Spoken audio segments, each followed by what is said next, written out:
Bueno, en una semana que ha empezado con tantas cosas y que cerró la pasada también con tantas preguntas sobre si proyectos o no proyectos, si reforma o no, si están poniendo los impuestos por pedazo o si es por retazo que va la cosa, pues nosotros hoy hemos invitado a Antoliano Peralta, que es consultor jurídico del Poder Ejecutivo. Bienvenido, Antoliano, buenos días. Buenos días. Qué bueno que has tenido el tiempo de venir para acá. Así es. Y justamente ahí, preguntarte, ¿qué ha pasado con las comisiones para madurarte temprano? Las comisiones que instaló el Poder Ejecutivo al inicio, desarticuló algunas que eran muy viejas y con las que no se tenía información, digamos que es referencia conocida de los últimos años, pero articuló otras, como la que tenía que trabajar, por ejemplo, con la ley que trata con las difamaciones y los temas de medios de comunicación y que se suponía o se dijo que iba a estar lista en poco tiempo. Mira, una pregunta muy oportuna porque hoy una representación de la comisión que trabajó el proyecto, y hablo de Nafi Rodríguez, Eri Raful y creo que Percio Maldonado, junto con la consultoría, vamos a presentarle ya el proyecto definitivo al presidente para una última revisión. Bueno, el presidente lo dijo en la semanal que se estaba trabajando en eso. Ese proyecto, que fue una iniciativa original de la consultoría, se formó una comisión amplísima de comunicadores y abogados. Ellos hicieron su trabajo, pero lo hemos estado como retocando, ¿no? Y al final ya nos hemos puesto de acuerdo en una propuesta y en los próximos días podría estar en el Congreso. Y al ocurrir eso, pues ya la comisión no tiene razón de existir. Es una comisión especial para eso. Antoliano, ahora, sí, adelante. Perdón, sí, no te preocupes. Quiero agregar algo. Y digo, no es nada trascendente, pero es la primera vez que lo digo en público. Ustedes recuerdan que se ha hablado de que hay una cantidad de leyes que la Constitución manda que están pendientes. Es una, sí, 70 y pico. Ok, como 70. 72 creo. Nosotros hemos estado haciendo en la consultoría jurídica una selección de los proyectos más importantes y estamos constituyendo un equipo de abogados que van a trabajar de manera honorífica. Lo vamos a anunciar próximamente para trabajar una cantidad determinada de esos proyectos, a ver si Se avanza. Qué sé yo, si a mediados de año tenemos ya unos borradores para ser socializados con las instituciones que lo ameriten y darle para adelante. O sea, que van a avanzar mucho. Sí, fíjate que la reforma constitucional que se hizo ahora en el 24, se cometió el atrevimiento de poner como un plazo. El gobierno se autoimpuso un plazo, es decir, vamos a resolver eso en este periodo de gobierno, en estos 4 años. Y bueno, pretendemos llevarlo hasta donde más podamos. Antoliano, quiero preguntarte sobre una legislación que creo que también fue una iniciativa del Poder Ejecutivo y que tiene que ver con el ejercicio de lo que el Ministerio Público hasta ahora ha podido hacer con el tema de las cárceles. Se habla de la creación del Ministerio de Justicia, eso no termina de avanzar o no se sabe en qué lugar está. Queremos saber desde la perspectiva del consultor en qué momento. Mira, el proyecto del Ministerio de Justicia se introdujo por la Cámara de Diputados. Sí. En un momento perimió, con un informe favorable. Y por una razón que yo desconozco, fue reintroducido en el Senado, en esta legislatura. Tú sabes que los legisladores tienen libertad de reintroducir el proyecto. Y a veces cuando tienen interés, un senador dice, bueno, si esto va muy lento en la Cámara de Diputados, yo lo introduzco por aquí. Es más, muchos proyectos de trascendencia, el Poder Ejecutivo tiene una iniciativa y después aparecen 2 proyectos más similares y lo que suelen hacer es fusionarlos. Entonces, precisando la respuesta de lo que me preguntas, el proyecto de ley del Ministerio de Justicia sigue siendo del interés del Poder Ejecutivo y está ahora mismo en el Senado. Tenemos la esperanza de que en esta legislatura se apruebe, por lo menos en el Senado. Doctor, el artículo 1 del Código Civil establece que las leyes son de obligatorio cumplimiento una vez son publicadas en la Gaceta Oficial o en un periódico de amplia difusión cuando es una publicación oficial.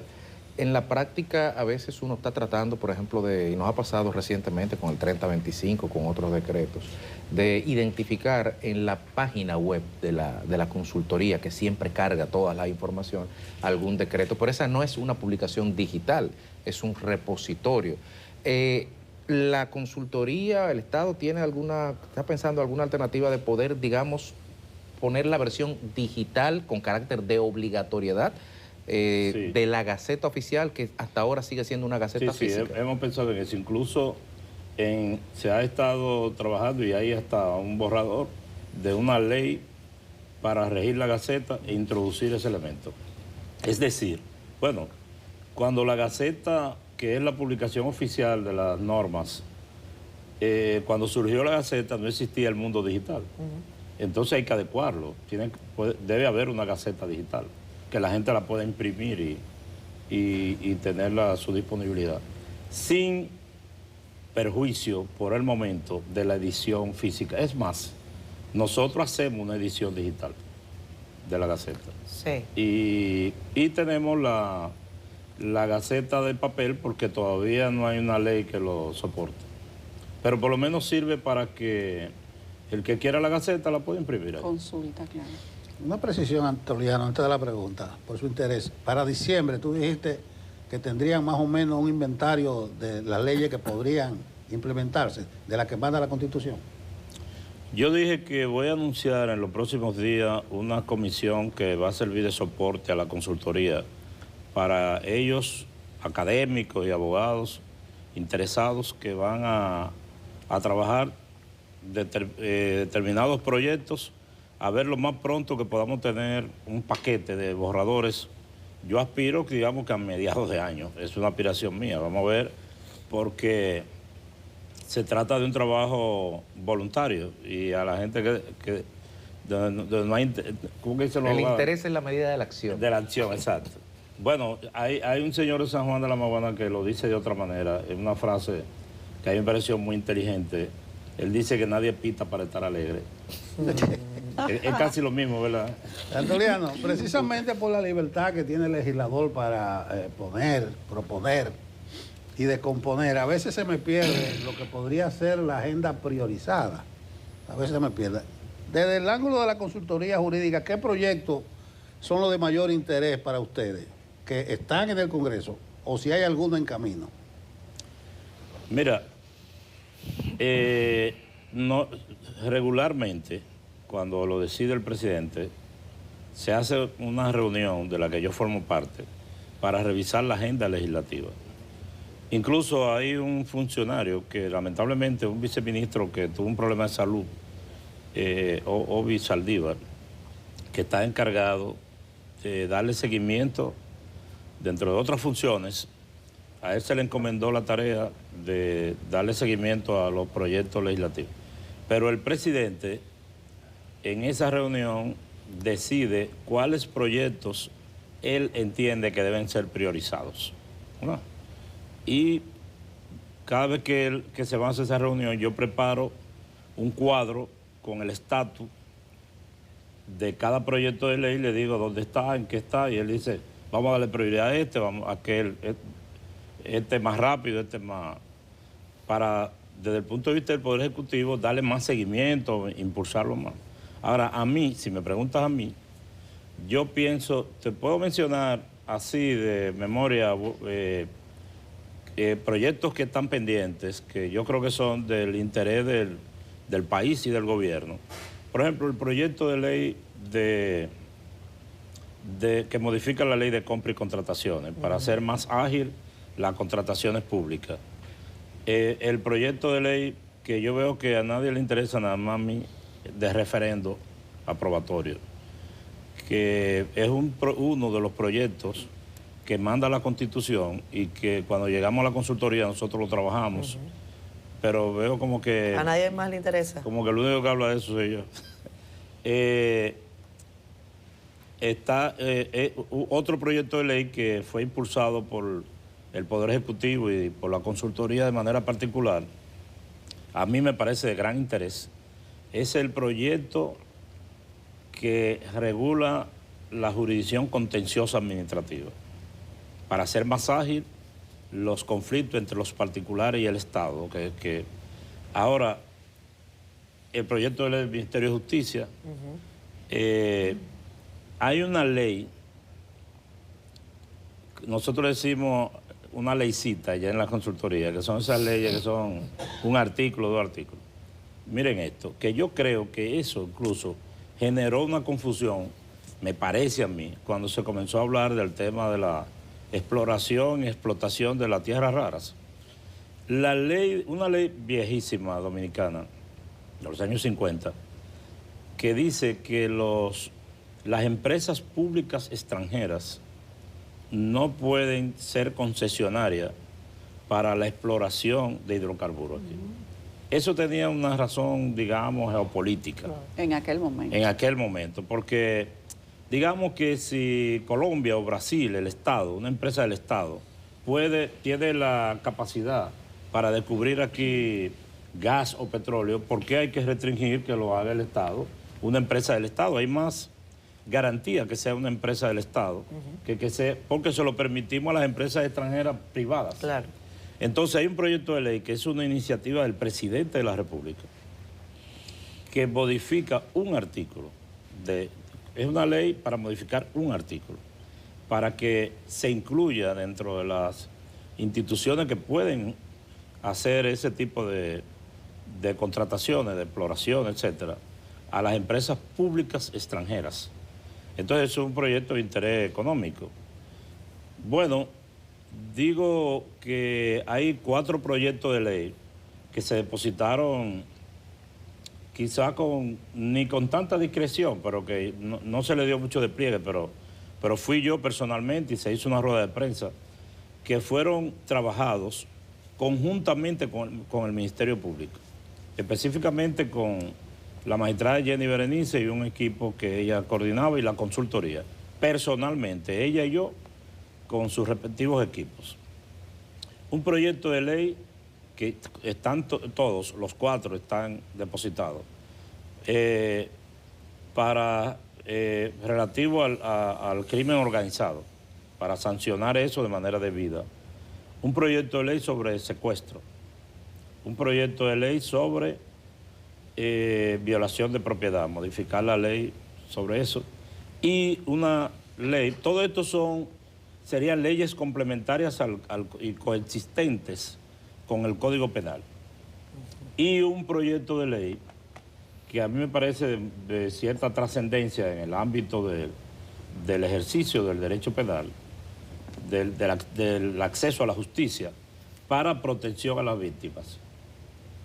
Esto es como equiparar la defensa pública que se hace de las personas que que acusan de cometer un delito y que no tienen defensa. Entonces, miren este escenario. Un individuo se le acusa de, digamos, haber violado a una muchacha o de haberle dado una puñalada a un joven, a un individuo. Pero es un hombre pobre y no tiene defensa. El Estado le pone un buen abogado porque los defensores públicos son magníficos litigantes penales, muy bien entrenados. Pero ¿qué pasa? Que la doña que viene con la muchachita que violaron tampoco tiene abogado y no tiene quien la asista. Entonces se está creando en esta ley una oficina de protección a la víctima. Eso está depositado y vi que acabo de recibir del Rodolfo Valentín, el director de Defensa Pública, un proyecto con la misma intención, que por haberme llegado ayer no lo he podido revisar. No sé si es que Rodolfo desconoce que aquel se depositó, pero también es un esfuerzo, lo que demuestra que hay esa voluntad. Y que hay sinergia en el gobierno. Así es. Antoliano, hablemos del decreto que la semana pasada generó muchos comentarios, incluso se hicieron algunas consultas y fue un decreto que finalmente se supo se derogó. Me refiero al decreto que Bueno, grababa. Pero de ese no hay que hablar porque se derogó. No, pero hay que hablar de por qué salió, cómo se habló y cuáles fueron las motivaciones iniciales para crearlo. O sea, el decreto se emitió, me refiero, al decreto que grababa a las compras y aplicaciones digitales, me refiero a Airbnb, etcétera. Mira, esa es una vieja discusión en el gobierno de que iniciamos el gobierno. Sí. Y ahí hubo un pequeño, ¿cómo digo yo? Una pequeña incoordinación, porque a pesar de que el decreto se emitió, no se iba a ejecutar después, se decidió no ejecutarse. Pero el decreto trascendió primero que la derogación. Eso ¿Por fue qué todo. trasciende el decreto? No, bueno, porque se publica en la Gaceta. Pero había alguien muy atento a que eso saliera, a que eso se viera. No, la prensa, ustedes. O sea, lo que pasa es que todos los decretos, aunque se vayan a derogar, tienen que salir en la Gaceta. Pero debió salir junto con la derogación. Debió salir junto. Pero no ocurrió, bueno, eso... Hubo un desliz ahí. Exacto, sí, así es. Doctor, entre las medidas que propuso el presidente de la República fueron la fusión de algunos ministerios. Y si bien es cierto que esas leyes, en el caso concreto en materia de educación, con educación superior y economía con Hacienda, esas leyes, digamos, que se están trabajando al interno de esas instituciones, me imagino. Quisiera saber, porque el canal tiene que ser presidencia, el estatus de, digamos, de redacción o cuál es la hoja de ruta de estas leyes que son importantes, que van a repercutir significativamente en cada uno de sus ámbitos. Ayer, la consultoría convocó una reunión virtual con Economía, el Ministerio de la Presidencia y Hacienda y el MAP, estaba Sismo, para ultimar detalles de ese proyecto. ¿Por qué el Ministerio de la Presidencia? Porque hay algunas funciones del Ministerio de Economía que van a pasar al Ministerio de la Presidencia.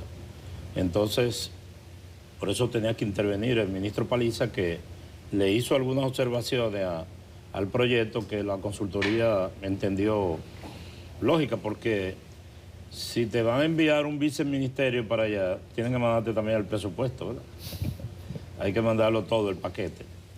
De manera que eso está avanzado. También ayer se emitió un decreto que no se ha hecho público todavía, porque fue anoche que se firmó, creando una comisión para trabajar el tema del IAD y el Ministerio de Agricultura. A pesar de que de hecho eso se ha estado trabajando, se formalizó mediante un decreto. Y lo de educación superior, la consultoría todavía no lo ha recibido. No lo ha recibido para su revisión, pero se está trabajando. Antoliano, a veces influye en trastocar un poco la agenda del Congreso. Iniciativas como la reforma de la Constitución, famoso doble candado, los cambios en el Consejo de la Magistratura, como que no están en agenda y que salen como de... Esas son cosas consensuadas por ti con el presidente. Nos fuimos para el Congreso con estos proyectos, porque en el rifirrafe con Carlos Pimentel se vio como que hay algunas incoordinaciones internas. ¿Tú me entiendes? No, pero es un mal ejemplo lo de la reforma constitucional, porque en el 16, en el programa de gobierno de la campaña del 16, Luis Abinader dijo él lo dijo en la UNFU, en un encuentro con Fijos, que él iba a modificar la Constitución para promover la independencia del Ministerio Público. Eso siempre ha sido una de sus cartas de presentación. Exacto. Y al año de ser presidente, en la escalinata del Palacio, él dijo un discurso y anunció la reforma a la Constitución. Y se hizo la propuesta que se llevó al Consejo Económico y Social, ¿lo recuerda? Sí. Era más amplia que lo que al final se hizo. Y había incluso algunos elementos que se introdujeron en la reforma que eran asuntos, yo no digo intrascendentes, sino el básico de orden práctico. Y voy a poner un ejemplo. Por ejemplo, nosotros pusimos ahí en la consultoría ampliar un poco el plazo para la promulgación de las leyes.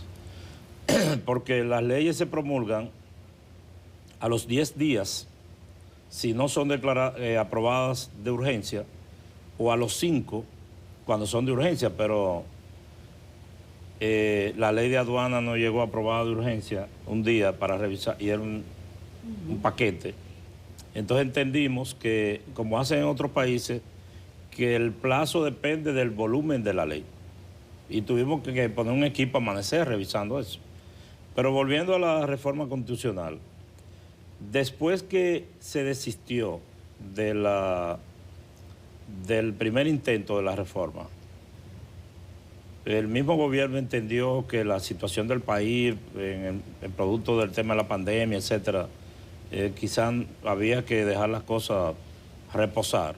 Y el presidente volvió de nuevo con la propuesta y dijo, pero esta vez yo quiero limitar la reforma al tema de la reelección, ponerle límite a la reelección y modificar el sistema de escogencia del Procurador General de la República.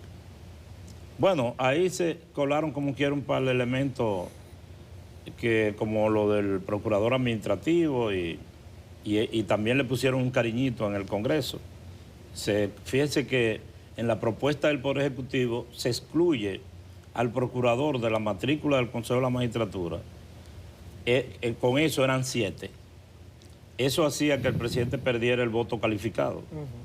Sin embargo, la Asamblea le incluyó al presidente del Tribunal Constitucional, con lo cual se convirtió en un número par y tenía que retomarse el voto calificado. Pero si hay un asunto que no ha sido improvisado en este gobierno, ha sido ese tema de la reforma. Sí, pero ese episodio trastocó todo. Ahí se olvidó y se concentraron los legisladores en la reforma constitucional, que el doble candado, todo ese tipo de cosas. Bueno, pero que la Asamblea es el Congreso entero.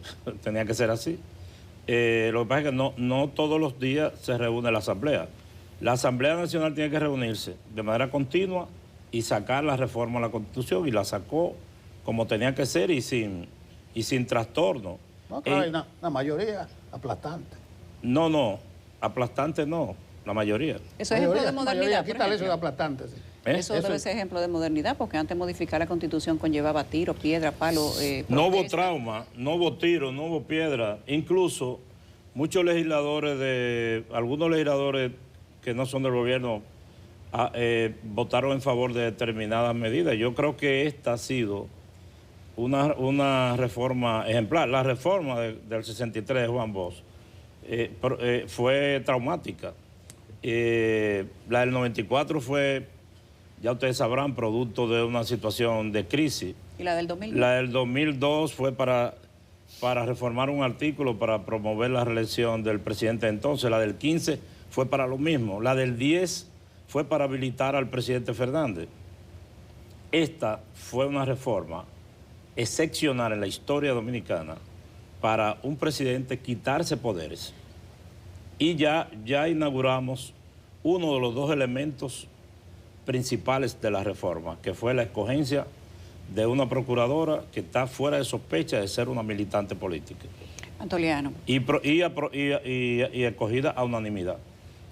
Usted debe sentirse orgulloso de ser ciudadano de un país que tenga un presidente y unos legisladores que hayan promovido una reforma como esa. Antoliano, recientemente hemos tenido, digamos que mucho batido con el tema de las propuestas de ley. Hay una concomitantemente con el decreto que fue derogado, digamos que en un tiempo récord, nunca se había retirado un decreto tan rápido, al menos que yo recuerde en este país. Como el que pasó ahora. Y qué bueno que así fue, porque era algo que ya estaba pero no generando es así, malestar. No fue retirado. No. Que no es el único. Que no es un tiempo récord. Mira, me permite una brevísima interrupción. Claro. Si un presidente emite un decreto, eso ocurre y al momento se da cuenta de que hubo un error. Lo que pasa es que puede ser un decreto intrascendente. Nombraron a Catherine en un asunto y después dijeron, pero espérate, ella para eso tiene que ser tal cosa, tener esta condición y ella no la tiene. Para se deroga. Lo que pasa es que tú no te das cuenta. Exacto. Bueno, y que no debió salir también. No, tiene que salir. No pasó nada, tiene que salir. El decreto que después que se emite debe publicarse en la Gaceta. En la Gaceta, sí. Y debe publicarse inmediatamente el que lo deroga. Pero no se publicó el que lo derogaba. Pero lo que pasa es que quizá hubo como un desliz ahí entre los dos decretos. Debió publicarse más pronto el otro o ponerlo juntos. Pero bueno, el tema no es si se quiere, porque tampoco es que es una ley que lo diga. Así es. Se puede derogar 15 días después o 20 días después. El presidente puede entender que el decreto que emitió hoy, dentro de un mes o dentro de 15 días, que no era conveniente y derogarlo. Claro. Antoliano, hay dos proyectos de ley que quizás sería bueno que tú opinaras desde la posición que tiene como consultor jurídico del Poder Ejecutivo, porque son, cuando menos, digamos que generan algún tipo de cuestionamiento, en el sentido de que después de retirar el gobierno el proyecto de ley de reforma fiscal, se ha sacado todo lo que tenía que ver con las exenciones, inclusive con aspectos fundamentales que el presidente había dicho que no tenía interés de afectar sectores como los colegios privados, por ejemplo, y eso también está ahí adentro. O sea que pareciera que fue como que se copió todo, y este es el proyecto de ley de exenciones. Y aunque el secretario Paliza ha dicho que no, que el gobierno no tiene nada que ver con eso, pero quien lo está presentando es una persona aliada del gobierno actual, que se presentó en una boleta aliada y se presenta todavía, aún en algunas preguntas que le hemos hecho, se asume como un aliado del gobierno. Y eso hace que uno se haga la pregunta, bueno, pues le dieron el copy-paste, o sea, ¿cómo se dio esta presentación de ley de exenciones? ¿O se está mandando a alguien colindante pero externo a que lo haga para ver si la bola pasa? Pero resulta que no solamente es cómo se presenta, sino quién lo presenta. El hijo presenta la ley de exención y el padre presenta la modificación a la ley de residuos sólidos, que le da tanto dolor de cabeza a la sociedad económica, por lo menos, porque va a modificar el sentido de cómo se paga por el tema de los residuos sólidos, lo va a multiplicar exponencialmente, pero además plantea modificar la matriz de generación y producción de diversos sectores, como el sector de la energía y el sector de la construcción. Pero además aumenta o lo multiplica de una manera rarísima los montos que van a llegar al fideicomiso, aumenta los montos de dinero que van a ir a las alcaldías. Es algo a lo que merece que se le ponga atención. Y siendo presentado de esta manera por dos personas, padre e hijo, aliados al gobierno, que se asumen a sí mismos como aliados al gobierno, y en el caso de las exenciones es prácticamente un copy-paste de una ley que presentó el gobierno, pues no es quizás mal poner en duda la pregunta de si el gobierno tiene algo que ver en esto, si fueron consultados, si le pasaron ustedes eso, si hay algún tipo de acuerdo para presentar una ley como esta y si este es el momento de hacerlo. Bueno, Yulisa, yo me río porque me recuerdo siempre de la famosa anécdota de Juan Bosch y Amengual, que le dijo, yo eso no lo sé y si lo supiera no te lo dijera a ti. Pero no te quiero decir eso. Yo, honestamente, yo no he tenido ocasión de estudiar esos proyectos. Y como es lógico, no pasaron por la consultoría porque no son iniciativas del Poder Ejecutivo. Ahora, que si lo mandaron a hacer eso, yo no lo sé, pero me parecería raro porque no creo que esa sería la forma. Y fíjate que Alfredo Pacheco ha renegado del proyecto y José Ignacio Paliza. Entonces, ¿para qué mandar a un legislador a hacer algo para después no apoyarlo? ¿O para qué lo haría un aliado al gobierno para que luego tenga que decirle públicamente que no? Bueno, puede ser una iniciativa personal. Los legisladores, como tú sabes, eso es lo que él dice. El Poder Ejecutivo tiene iniciativa legislativa y también lo tienen por su naturaleza los legisladores. Y Ramón Rogelio Genao, sobre todo, es un legislador muy activo.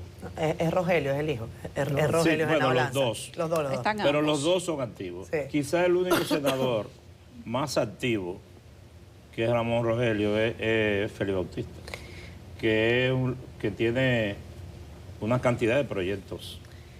Antoliano, el 27 de febrero el presidente de la República dijo que el día anterior había firmado un decreto sobre la declaración de bandas o de personas en categoría de terroristas en República Dominicana si pertenecían a las bandas haitianas. Quiero tener la precisión sobre este decreto porque hay algunos juristas, abogados que consideran que es inconstitucional, que es un error, que no se podía hacer de esa manera. Y finalmente quiero consultarte antes de que te vayas sobre la sentencia del Tribunal Constitucional que está obligando al sistema político de la República Dominicana a ponerse de acuerdo en virtud del tema de las candidaturas independientes. Mira, sí, lo que el presidente dijo es cierto, hubo un decreto. Hay precedentes de esto en Canadá, Sí. Estados Unidos. Y he escuchado también la opinión de los abogados. En el sentido, yo no sé por qué hablan de inconstitucional. Eso quizá ellos deben explicar para uno saber si se pone de acuerdo o no con ellos, porque no han dicho por qué lo consideran inconstitucional. Ahora, aquí en la República Dominicana hay una ley que digamos que sanciona las prácticas terroristas. Correcto. Esa ley establece algunos elementos para calificar una acción como terrorista. Sí. Por ejemplo, un hecho que se produce, que se planea en la República Dominicana para ejecutarse en el extranjero, digo que tenga la connotación de acto terrorista, es sancionado por esta ley. Sí, Un hecho que se planea en el extranjero para ejecutarse aquí, también. un atentado contra una nave donde vayan tripulantes dominicanos, como el caso del avión en Haití. Sí.